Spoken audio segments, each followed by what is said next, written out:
범죄자들이 해외로 도망간다면 어디가 가장 먼저 떠오르시나요? 한국에서 아무리 큰 사고를 쳤더라도 동남아로 도망가면 된다라는 인식은 그간 범죄자들에게 오랫동안 내려온 검증된 도주 방법이었는데요. 안녕하세요. 슬기로운 베트남 생활 블루에버입니다. 범죄자 입장에서 일단 해외 도주에 성공한다면 국내에서 시시각각 조여오는 경찰 수사망으로부터 벗어날 수 있으며 운이 좋으면 완전 범죄까지 노릴 수 있는데요. 은닉한 범죄 수익금이 없더라도 현지에서 한국인을 대상으로 범죄를 저지르며 도피 자금을 조달할 수 있는 등 맘만 먹으면 한국 못지않게 편하게 지낼 수 있어 도피처로 동남아는 많은 선택을 받아왔습니다. 그 동남아에는 베트남도 예외가 아닌데요. 대표적인 예로 영화 범죄도시 2를 보면 극중 빌런이 베트남으로 도피하여 현지에서 한국인을 대상으로 범죄를 저지르는 설정은 미디어에서 그간 베트남을 어떻게 보는지 단적으로 보여준다 하겠습니다. 그러나 저는 한국에서 사고를 치고 베트남으로 온다면 두 팔 벌려 환영하는 입장인데요. 왜냐하면 동남아 그 어느 나라보다 베트남에서 잡힐 확률이 높기 때문입니다. 여행이나 출장, 사업 등 다양한 이유로 베트남에 가기로 했다면 실제 베트남 치안이 어떨지 많이 궁금하실 텐데요. 안 잡는 범죄자는 있어도 못 잡는 범죄자는 없다라는 베트남 속담이 있을 정도로 베트남은 사회 내 치안에 대해 강한 자부심이 있습니다. 오늘은 범죄를 저지르고 베트남에 오면 왜 잡힐 수밖에 없는지 베트남 치안이 특별한 이유 5가지에 대해 알려드리도록 하겠습니다. 참고하시어 베트남 치안에 대해 막연한 걱정과 불안 해소에 도움이 되길 바랍니다. 그럼 출발합니다. 믿고 따라오시죠. 미국 여행 뉴스 매체인 트래블오프에 따르면 베트남은 2024년 아시아에서 가장 안전한 국가로 선정될 정도로 베트남은 동남아에서 치안이 가장 좋은 편에 속하는데요. 저 역시 베트남에서 밤늦게 혼자 다니는 것을 추천하지는 않지만 그래도 베트남은 동남아 그 어느 나라보다도 안전하다고 할 수 있습니다. 그 안전의 중심에는 바로 베트남 공안이 있는데요. 사회주의 국가인 베트남에서 공안은 국민의 안전과 질서 유지보다도 견제 세력 없는 공산당의 체제 유지를 위해 인민을 감시하고 통제하는 것에 초점이 맞추어진 조직입니다. 인구 1억 명을 넘긴 베트남은 공안 1명당 담당 인구가 333명으로 한국 경찰 1명당 담당 인구가 400명보다 훨씬 적은데요. 이는 베트남 사회 내 인구당 공안의 수가 한국 경찰보다 훨씬 더 많다는 것을 의미합니다. 이처럼 공안이 베트남 사회 전체를 철저하게 감시하고 있는 상황에 치안이 안 좋은 것이 더 이상할 정도인데요. 베트남 공안은 경찰하면 흔히 떠오르는 국민에게 봉사한다는 느낌보다는 국민 위에 군림한다는 표현이 더 맞을 정도로 공안 파워가 미국 경찰 못지않게 막강합니다. 검찰의 구형이나 법원의 판결 없이 공안이 직접 구속 수사할 수 있는 자체 수사권이 있으며 검은색 제복의 전투경찰인 경우 수틀리면 현장에서 범인을 바로 쏴 죽일 수 있는 직결 총기 심판권을 가지고 있을 정도로 공안은 베트남에서 현실적으로 가장 무섭고 두려운 존재입니다. 독재 정권 유지를 위해 공안을 적극적으로 활용하여 인민을 타이트하게 감시하는 체계는 베트남이 동남아 어느 나라보다도 치안이 좋은 근본적인 이유라고 하겠습니다. 일반적인 상식으로 한국에서 사고를 치고 베트남 이름 모를 시골로 도망친다면 아마 절대 못 찾겠지 하고 쉽게 생각할 수 있는데요. 그러나 이는 완전히 잘못된 생각으로 베트남에서 시골에 숨는다면 오히려 나 여기 있다고 잡아가라고 강구를 하는 것과 같습니다.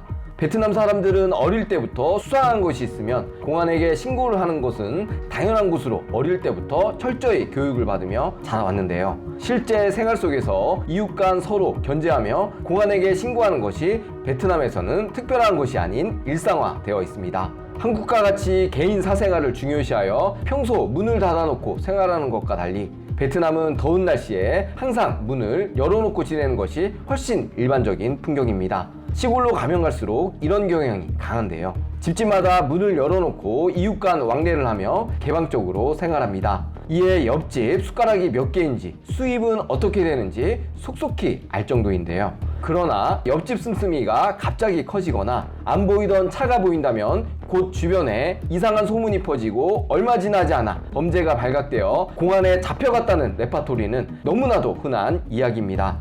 이 같은 상황에 낯선 이방인이 한국 사람이 이웃으로 이사 왔다면 주변 모든 현지인이 일거수일투족을 감시하는 CCTV 역할을 한다고 보면 되는데요. 이에 도피한 범죄자가 이곳에서 공안에게 잡혀나가는 것은 시간 문제입니다. 죄를 짓고 베트남에서 아무리 도망을 잘 갔다 하더라도 언젠가는 잡힌다는 사회적으로 강력한 믿음이 있어 흉악 범죄를 예방하는 데도 큰 도움이 되고 있습니다. 비단 범죄뿐만이 아니라 어디서라도 눈에 잘 띄는 한국인은 신고의 중심에 있는데요. 미성년자와 술판을 벌리고 있는 것으로 의심이 간다는 신고, 지금 술을 마시는데 곧 오토바이를 타고 음주운전을 할 것 같다고 미리 공안에게 음주 단속을 하라고 신고하는 경우도 많이 있습니다. 도시 내 아파트에 숨어 지낸다고 하더라도 한국인이 사는 집에 수많은 젊은 여성들이 들락날락하며 뭔가 수상하다고 신고하여 얼마 지나지 않아 마약사범으로 밝혀져 공안이 그 한국인을 잡아갔다는 뉴스는 너무 많아 일일이 열거하기도 어려울 정도입니다. 이처럼 범죄자가 한국에서 죄를 짓고 베트남으로 도망가는 것은 정말 베트남 실정을 잘 몰라서 하는 설정이라 하겠습니다. 베트남은 범인을 잘 잡기도 하지만 죄에 따른 엄격한 처벌 역시 유명한데요. 한국에서 사형 선고가 드물고 사형의 실제 집행은 없다시피 하지만 베트남은 아무리 잘 나가는 정치가나 시장, 군수 등 지역 고위공무원이라고 하더라도 하루아침에 뇌물수수로 잡혀 사형을 받아 죽었다는 뉴스를 심심치 않게 들을 수 있습니다. 이에 베트남에서 강력범죄를 저질렀다면 죽을 각오를 해야 하는데요. 특히나 마약으로 한번 엮이면 내외국인 할 것 없이 가차없이 사형으로 엄벌하는 등 세계에서 그 유래를 찾아보기 어려울 만큼 범죄에 대해 가혹한 처벌로 유명합니다. 흉악범죄는 당연하고 베트남은 공무원 뇌물, 기업인 횡령 등 경제사범이라고 하더라도 죄가 드러나면 바로 사형까지 판결하여 단죄하는 것을 보면 한국에서도 과연 이 정도로 할 수 있을까 부러움이 들 정도인데요. 베트남에서 평소 아무리 잘 나가는 재벌 총수라고 하더라도 하루아침에 경제사범으로 전락하여 제발 형량을 줄여달라고 목숨을 구걸하는 케이스 역시 심심치 않게 볼 수 있습니다. 이처럼 저지른 죄에 대한 강력한 처벌은 범죄를 예방하고 사회 질서를 유지하기 위한 수단으로 사용되어 범죄 예방에 큰 성과를 내고 있습니다.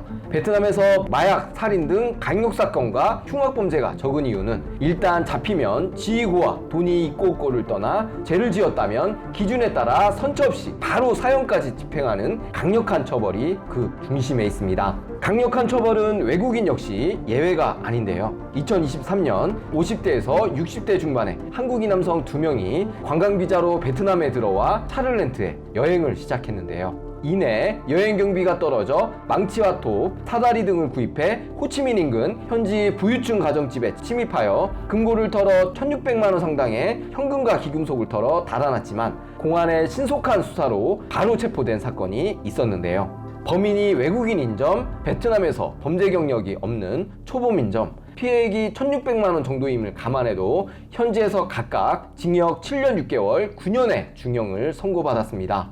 잡힌 한국인들이 베트남에서 실제 범죄 처벌 형량을 알았다면 이러한 범죄에 대해서 시도조차 못했을 텐데 안타까울 따름입니다.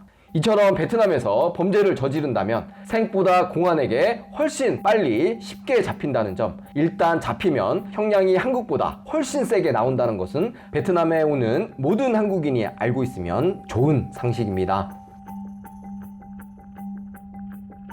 베트남 일상에서 총은커녕 총성을 듣는 곳조차 힘들 정도로 베트남은 총기 소유가 불법인 나라입니다. 일반 시민의 총기 소유는 법으로 엄격히 금지되어 있으며 총기는 베트남에서 법 집행기관과 군대에만 허용됩니다. 총을 휴대하는 것은 불법일 뿐만 아니라 총기의 밀수나 불법 소지도 범죄로 취급되며 형법으로 엄하게 처벌되는데요. 만약 공안이 자신의 총기를 분실하는 경우 단순히 경고나 내부 징계로 끝나는 것이 아니라 총기 분실로 인해 최소 3년 이상의 징역을 살아야 할 정도인데요. 이에 헐리우드 영화에 흔히 등장하는 총으로 시민을 위협하는 강도는 베트남에서 실제 보기란 불가능에 가깝습니다. 베트남도 태국, 미얀마, 라오스 접경 지역 골든 트라이앵글 주변으로부터 밀수 등 불법적인 루트의 총기나 일부 시민들이 과거 베트남 전쟁 당시 사용한 대대로 물려받은 총기로 사고가 났다는 뉴스를 종종 접할 수 있는데요. 그러나 필리핀처럼 일상에서 총기 사건을 흔히 접할 만한 수준은 아닙니다. 총 자체가 워낙 생소하기 때문에 어디서라도 총성이 한 방이라도 들렸다면 주변 공안이나 사람들이 총 집합하기 때문에 총이 있더라도 총을 쏘는 것은 베트남에서 실제 불가능에 가깝습니다. 이에 베트남은 총기 난사 사건이나 무장강도 같은 사건은 거의 발생하지 않고 있으며 공공장소라고 하더라도 안전성이 높은데요. 이 같은 엄격한 총기 규제는 베트남이 세계적으로 안전한 여행지라는 이미지를 구축하는데 큰 도움이 되고 있습니다. 최근 범죄들이 점점 국제화, 조직화되는 양상을 띠고 있는데요. 해외를 거점으로 하는 온라인 불법 도박, 보이스 피싱 등 국제범죄가 증가하며 전 세계적으로 기승을 부리고 있습니다. 이를 효율적으로 막기 위해서는 나라 간 경찰의 공조와 협력 수사가 선택이 아닌 필수인데요.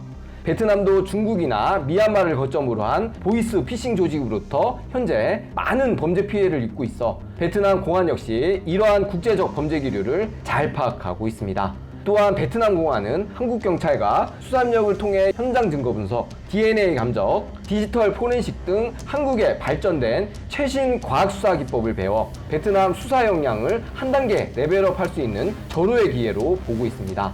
또한 한국 경찰과 협력하여 만들어낸 성공적인 수사 업적을 현지 언론에게 배포하여 공산당의 성과 홍보에도 적극 활용하는데요. 이에 공안은 한국 경찰의 수사 요청에 적극적으로 협조하고 있습니다. 작년 150억 규모의 불법 도박 사이트를 한국 경찰과 공안이 협력하여 하노이에서 일망타진한 사례는 국제공제 모범 사례로 세계적인 평가를 받고 있습니다. 한국에서 겨우 도망쳐 베트남에 왔지만 양국 경찰의 합동 수사는 앞으로도 더욱더 자주 효율적으로 이루어져 영화에서처럼 범죄자가 국내에서 죄를 짓고 베트남으로 도망가는 것은 점점 어려워질 것이라 확신합니다.